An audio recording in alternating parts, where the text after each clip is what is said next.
Ndabasuhuje cyane. Uyu munsi tugiye kuganira ku nyamaswa 10 zikaze cyane ndetse zifite n'ubumara bwica vuba, ndetse tunamenye uko uburozi bwazo bukora umubiri w'umuntu warumwe nazo. Ndagusabye umwize umwanya ubundi nkusobanurire nawe usobanukirwe ububi bw'izo nyamaswa. Bahaye ikaze muri top 10 y'inyamaswa zigira ubumara bwica vuba, gusa iya nyuma ari nayo ya mbere nkize kugucika kuko wabuhombye. Ikaze mu kiganiro. Inyamaswa y'inkazi iri ku mwanya wa 10 mu kugira ubumara bwica vuba cyane ni Sydney Funnel Web Spider. Iyi ni spider cyangwa igitagangurirwa cyo mu Butaliyani gifite uburozi bukaze cyane bwihuta cyane mu mitsi. Ubu bumara iyo bugeze mu mubiri ariko ntuhita ubona ubuvuzi bwihuse bukwica mu minota 15 ndetse na 40. Ku mwanya wa 9 dufite Blue Ringed Octopus. Kandi iyi nyamaswa izwi mu Kinyarwanda nk'umushishi wo mu mazi. Ni ntoya ariko ifite tetrodotoxine cyangwa se ubumara bwinshi cyane. Umuntu irumye ahita ahagarika guhumeka mu minota 10 ndetse n'iminota 20. Ku mwanya wa 8 dufite Stonefish. Niyo nyamaswa yo mu mazi y'ingome cyane kurusha zose. Uburozi bwazo butera uburibwe bukabije cyane. Iyo urumwe nayo ubumara bwayo buhita bwihuta cyane ku muvuduko utageze ku masegonda 30. Ako kanya ubumara buhita bukamura amaraso mu mubiri bigatera urupfu rwihuse ako kanya.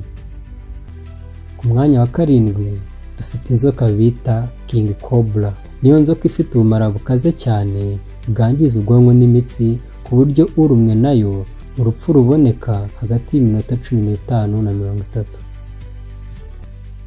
Ku mwanya wa 6 dufite Poison Pufferfish. Iyi niyo nyamaswa izwi ku kazina ka fugu, ikaba yifitemo ubumara bwitwa tetrodotoxine. Iyo bugeze mu mubiri buhagarika ubwonko gutekereza ndetse no guhumeka bigahagarara vuba. Mu gihe hatabonetse ubuvuzi bwihuse gupfa bishobora gufata hagati y'iminota 20 ndetse na 60. Ku mwanya wa 5 dufiteho Poison Dart Frog. Iki gikeri gifite amabara menshi cyane kandi ku ruhu rwacyo huzeho uburozi bwica cyane ku buryo buke cyane bushobora kwica abantu bagera mu 10. Uburozi buba ku ruhu rwacyo butuma imitsi y'amaraso ikomera bityo umutima ugahagarara. Ku mwanya wa 4 dufite Black Mamba. Iyi nzoka ya Black Mamba ubumara bwayo bukorana cyane no ku muyoboro w'ubwonko bugatera guhagarara k'ubuhumekero. Ku mwanya wa 3 dufite Cone Snail. Ni akanyamaswa kaba munsi y'amazi kagira antene nyinshi. Gusa ubumara bwako iyo bugeze mu mubiri butera umubiri guhita bugira ibinya. Umuntu warumwe nako ashobora gupfa hagati y'iminota 30. Ku mwanya wa 2 dufite inzoka ya Inland Taipan. Niyo nzoka ifite ubumara bwinshi kurusha zose. Iyo urumwe nayo ubumara buhita buhagarika gutembera kw'amaraso bityo umutima ugahita uhagarara hagati y'iminota 7 ndetse n'10.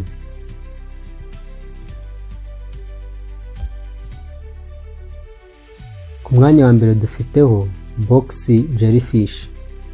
Iyi niyo fi bakunze kwita ko ari shoferi w'urupfu. Box Jellyfish. Iyi niyo nyamaswa ifite ubumara bw'ikirenga kw'isi.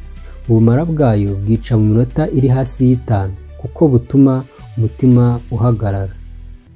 Top 10 yacu uyu munsi inyamaswa zifite ubumara bukaze cyane na tuyisoreje. Ese wowe ni iyihe nyamaswa igutunguye? Ndagira ngo utere inkunga ikiganiro ukande subscribe, share, comment kugira ngo n'ibindi biganiro bitazigera bigucika. Murakoze cyane.